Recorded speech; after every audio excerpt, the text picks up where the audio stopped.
And we're back to learning JavaScript. Let me show you what an if statement is. This, in simple terms, allows us to execute a code under a certain condition.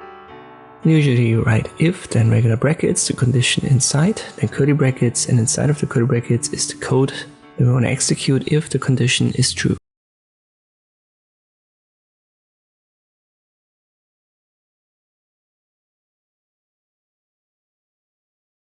So this is always the same format here. Let's just say for the condition, we want to check if a number is bigger than 9 to see if it has more than one digit.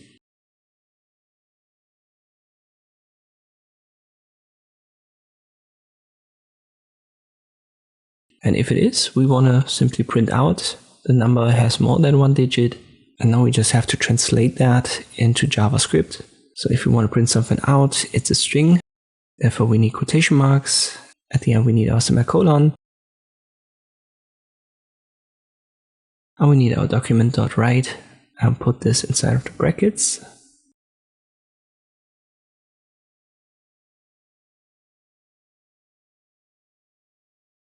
And now we actually have a valid if statement, but we also have to define the variable number. We make that a 10. This would make our condition true, and therefore if I refresh, there you go, our sentence is being printed out. But if I make this a 9, it's not true, and therefore it's not printed out. Here again, 0, I refresh, doesn't work, but 99, I refresh, we get our sentence. So once again, here's the condition. It checks, in this case, if a variable is bigger than 9, and if it is, then the code inside of the curly brackets is executed, and if it isn't, the code is not executed. So this is always the format for an if statement.